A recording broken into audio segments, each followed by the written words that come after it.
Hey there, welcome back to our channel. In the last videos, we discussed the libertarian and compatibilist views on free will. Today we're going to continue exploring this fascinating and controversial topic. Specifically, we'll be diving into the philosophy of hard determinism. Do we have free will? Or are our actions predetermined?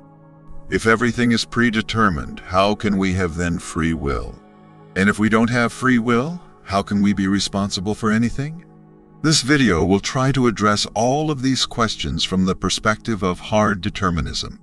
So, sit back, relax, and enjoy the ride. A previous study from 2010 on 200 adult male prisoners in the UK showed that 60% of the prisoners suffered a traumatic head injury. Also, according to another study, nearly 65% of prisoners at a women's jail may have suffered traumatic brain injuries at some point in their lives, most of the cases due to domestic violence. The fact that there is a link between traumatic brain injuries and violent behavior seems obvious, but how can we assign moral responsibility to these unfortunate criminals? Can we hold these individuals morally responsible for their actions? How can people be condemned over things that they have no control over? Is violent behavior or any kind of behavior completely determined by biology and the environment? This is where the philosophical concept of hard determinism comes into play. According to this theory, determinism is true, meaning that there is a direct cause for everything in our life, over which we do not have control, and also, this theory tells us that our free will is an illusion. If compatibilists or soft determinists still believe in free will, the hard determinists reject this concept. They deny the existence of free will. For them, there cannot be free will in a deterministic world governed by the laws of physics. The philosophy of hard determinism is not a new trendy philosophy under the sun. It has been advocated by several philosophers throughout history, since ancient times. In the following minutes, we will present a few hard deterministic views on free will to help you get a better perspective on what hard determinism really is. First, let's go back to the sensational world of ancient Greece, to meet a man who was stirring up the cosmic cocktail before it was cool. His name? Democritus. Born circa 460 BC, Democritus was essentially the first hard determinist on the block. Picture him and his mentor, Leucippus, brainstorming about the cosmos, and bam! They conjure up an idea that was not just out of the box, but out of this world. The atomic universe. Envision a universe teeming with void and atoms, like a cosmic disco with atoms boogieing around the endless dance floor. These atoms, in Democritus' view, were indestructible party animals. Always moving, always grooving. And guess what? There's an infinite number of them, each unique in shape and size. Democritus saw these atoms mingling, bumping, and grinding in fixed patterns across the void. Fast forward to today and you might think, hey, this sounds like modern physics, and you wouldn't be entirely wrong. But here's where things get spicy. Democritus thought atoms were inert solids, just interacting mechanically like a well-oiled machine. But today, we know that atoms are the life of the party. They are zesty and dynamic, interacting not just mechanically, but through electric and magnetic force fields. Democritus was the mastermind who dared to dream atomic before it was mainstream. Even more, Democritus not only applied the concept of atomic determinism to the universe, but dared to extend it to human behavior. Democritus reasoned that the way we act and the decisions we make are all guided by the movements and combinations of atoms within us. Hold on to your seats, because this might just question the very existence of free will. He saw human actions as not just whims or desires, but a cosmic dance of atoms within us.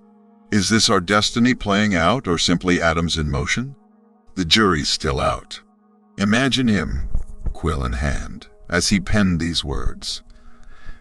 Everything existing in the universe is the fruit of chance and necessity. Simple words that shook the foundations of thought.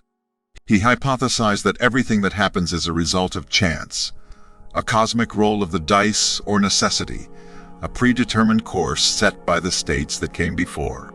This viewpoint could be seen as challenging the concept of free will. If everything occurs by chance or is predetermined, where does that leave free will? You see, our genes, which are in some ways like the atoms Democritus envisioned, predetermine certain things in our lives. Physical traits, our health, and potentially even aspects of our personality are all predetermined. Is this not reminiscent of Democritus' concept of necessity? All these traits governed by the natural laws of genetic inheritance? But what about our choices? Are decisions that shape our experiences beyond these genetic building blocks? This element of unpredictability can be seen as chance in Democritus' worldview, a wild card in the deck of life. This intriguing dance between necessity and chance is what Democritus tried to capture in his philosophy, a perspective that continues to inspire debates and conversations. Indeed, his thoughts have left a significant mark, influencing numerous philosophers after him. Even the hard determinists of today who argue that our choices are governed by factors beyond our control. So next time you find yourself pondering life's mysteries, remember Democritus and ask yourself, am I choosing this, or are my atoms just doing their thing? Later, in the early modern times, Baruch Spinoza, a Dutch philosopher, a representative of rationalism, and an early torchbearer of the Enlightenment era, rejected the idea that mind is free and undetermined, believing that everything that happens, including human actions, is determined by God's nature. Men are deceived because they think of themselves free, and the sole reason for thinking so is that they are conscious of their own actions and ignorant of the causes by which those actions are determined. Regarding his take on free will, this Dutch rationalist philosopher challenges the very concept of free will as we know it. Spinoza argued that everything in the universe, including human behavior, is determined by natural laws. There's no place for randomness or uncaused events. In his view, we're all part of a grand, unending chain of cause and effect. What seems like free will is merely our limited understanding of the complex web of causes that shape our decisions and actions. A provocative view indeed. Imagine you're deciding between pursuing a career in medicine or the arts. You believe you're making a free choice. However, according to Spinoza, this choice is actually the result of a myriad of influences. Your upbringing, experiences, talents, interests, societal expectations, and even the books you've read. These factors create a deterministic web guiding your choice. It's not that we don't make decisions, but our so-called free choices are just links in an intricate chain of causality. A mind-bending perspective, right? Remember, philosophy isn't here to give us easy answers, but to stimulate us into deeper inquiry. Baron d'Holbach. If you thought Spinoza's take was mind-bending, wait till you hear d'Holbach. In the Age of Enlightenment, Baron d'Holbach was for a naturalistic interpretation of mental events. He said that no action is free. We're all just cogs in a machine doing what we are always meant to do with no actual volition. D'Holbach is renowned for his deterministic and materialistic metaphysics. A philosopher, translator, and a celebrated social figure, d'Holbach sparked intellectual flames with his sharp polemics against organized religion and his utilitarian ethical and political theory. In his magnum opus, The System of Nature, d'Holbach firmly propounds that everything in the universe, including our actions and decisions, is governed by deterministic natural laws. Free will, in his eyes, is an illusion.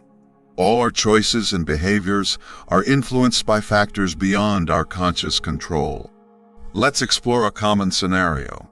Deciding what to eat for dinner. You might believe that you freely choose between a salad and a pizza. Yet, d'Holbach would argue that this choice is determined by various factors beyond your control. Your taste preferences, your mood, your health consciousness, past experiences with food, cultural influence, even the sight of a tempting pizza as you glimpsed earlier today. All these elements shape your choice, reinforcing D'Holbach's deterministic viewpoint. Next on our list is the French mathematician Pierre-Simon Laplace, who lived in the 18th century. No, don't let the time gap fool you. Laplace's thinking remains influential today in fields like engineering, mathematics, statistics, physics, and even philosophy. But here's the kicker. He made significant contributions to our understanding of free will. Intrigued yet? Let's get to it. Laplace held the notion that the universe operates like a grand clockwork mechanism, where every event or state is determined by previous ones. There's this legendary quote of his that goes, "Given for one instant, an intelligence which could comprehend all the forces by which nature is animated and the respective situation of the beings who compose it. For it, nothing would be uncertain, and the future, just like the past, would be present to its eyes." This superintelligence is often dubbed Laplace's demon. If it knew the precise location and momentum of every atom in the universe, it could predict the future and retrodict the past. Talk about a powerful cosmic crystal ball. Laplace's demon has become a cliché for the hard determinism. The demon would be able to embrace in a single formula the movement of the greatest bodies and those of the tiniest atom. Consider the game of pool, for example. If you've ever played, you know the first hit sends the ball scattering in all directions. Now, imagine we had all the data at the moment of impact. The direction, speed, spin, and so on of both the cue ball and the rack, and we understood the laws of physics perfectly. According to Laplace's philosophy, we could predict exactly where every ball would end up. That's deterministic thinking for you. So, what about free will in this context? Well, you might argue that the player still freely chooses the power and direction of the first shot. But consider this. Those choices could be determined by a myriad of factors, from the player's past experiences, physical ability, even their mood in that moment. And in Laplace's worldview, if we had perfect knowledge of all those factors, we could even predict the choice the player makes. In essence, Laplace's idea offers a compelling way to ponder over the concept of free will and determinism. It makes us believe that we are just intricate pieces in an unfathomably complex, yet ultimately predictable cosmic clockwork. Next, we'll be diving into the mind of Arthur Schopenhauer, the famous German philosopher known as the philosopher of pessimism. What a title, right?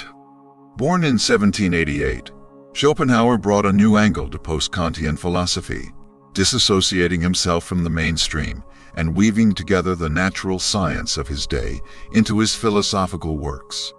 This man certainly danced to the beat of his own drum. So Schopenhauer and free will, what's the story?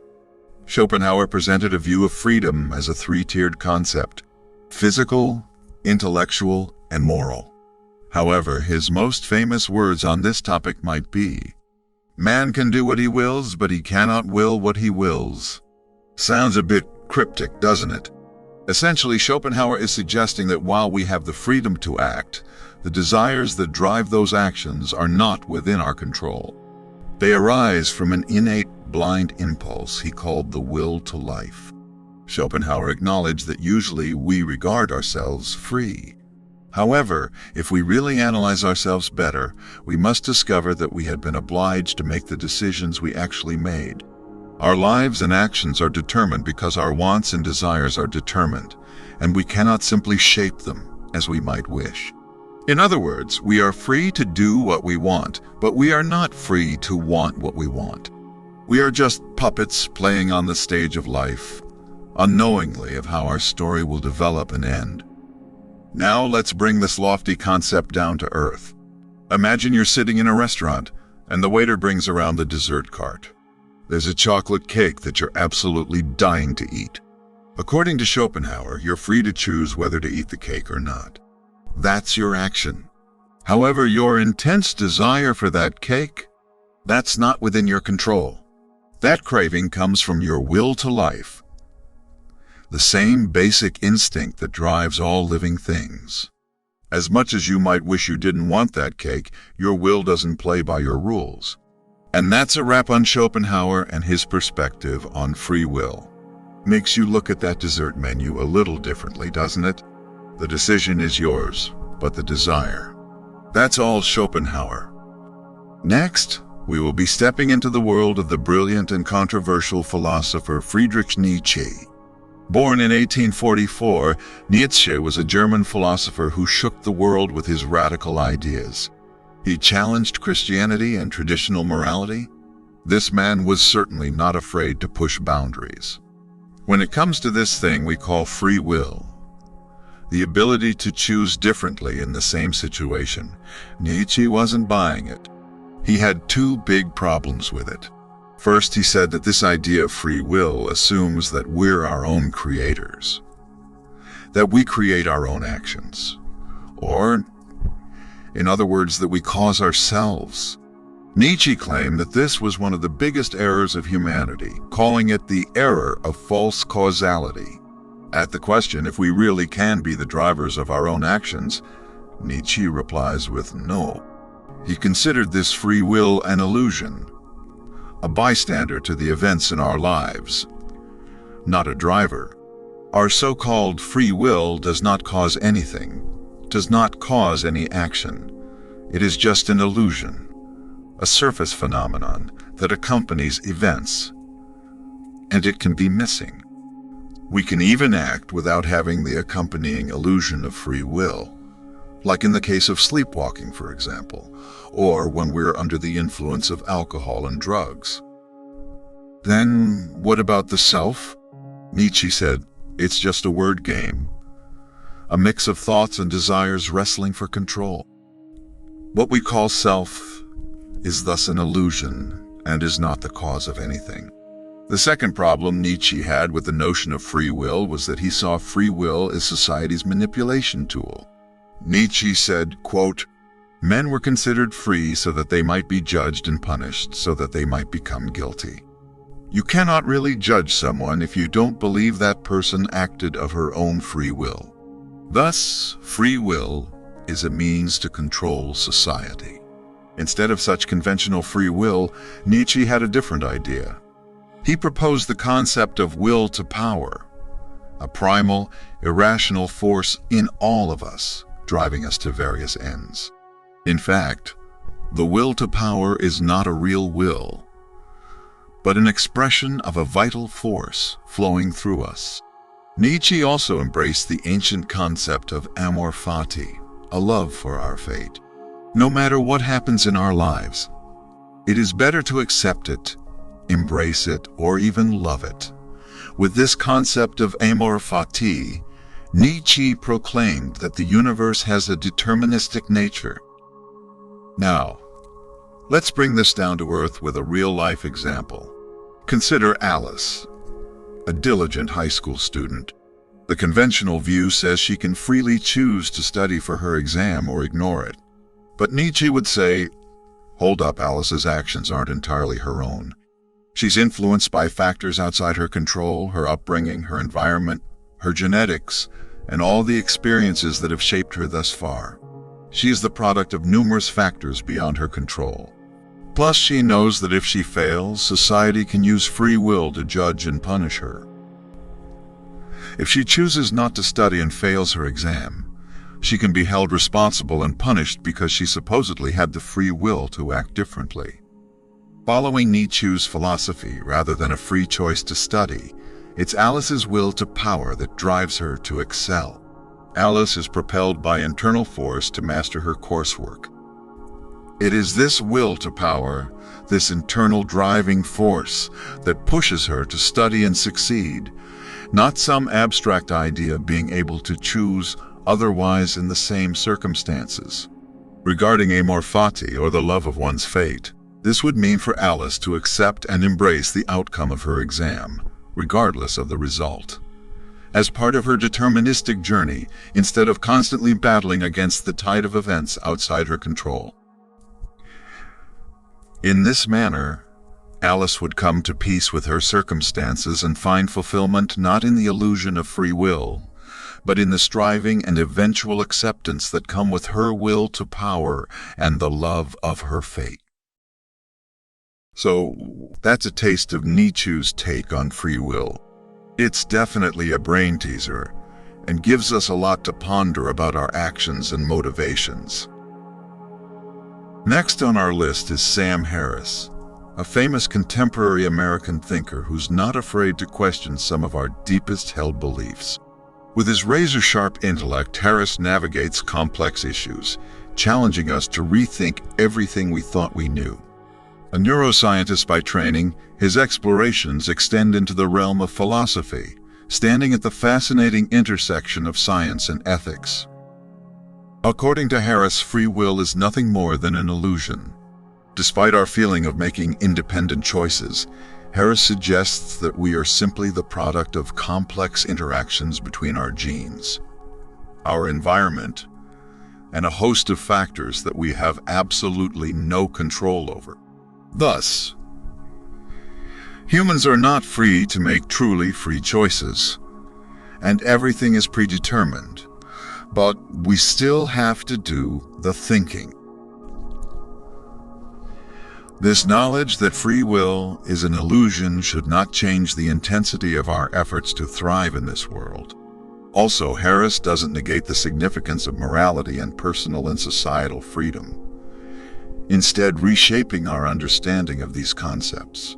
From his perspective, knowing that free will is an illusion should give us a more empathic view of life. We can become more forgiving towards others, more empathic. Sam Harris defends his view as one that promotes a higher degree of compassion and understanding. Picture this: a daring prism that shatters our understanding of criminal behavior into 1,000 gleaming shards of insight. This is Sam Harris's view on free will, a view that opens the door to a completely new understanding of our actions and what drives us. Harris says we're like puppets on strings, controlled by our genes, our surroundings, how we were raised, and our past experiences.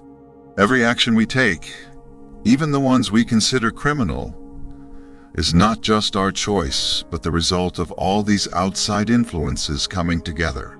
Think about someone who's gotten into trouble with the law, maybe by stealing. Harris argues that this person isn't freely choosing to steal, but rather, they're pushed into it by a bunch of things going on in their life. These could include their genes, making them more likely to act on impulse, or the powerful impact of things like money problems or not having opportunities to improve their lives. They might have grown up in a place where crime was common, or maybe they keep falling back into crime because society has labeled them and limited their options. Harris's ideas lead us to see justice and responsibility in a whole new light. He goes as far as to say that even the people we call evil or dangerous aren't entirely to blame, but are mainly victims of their circumstances. If we take this view, our anger towards them might be replaced by a more understanding view of their actions. But don't get it wrong. Harris isn't saying that anything goes. He isn't telling us to ignore crimes. After all, actions have consequences, and societies need to set rules to stop harmful behavior and protect their people. But here's the interesting part. If we accept that free will is an illusion, we might change our focus from punishment to helping people change for the better and treating them kindly.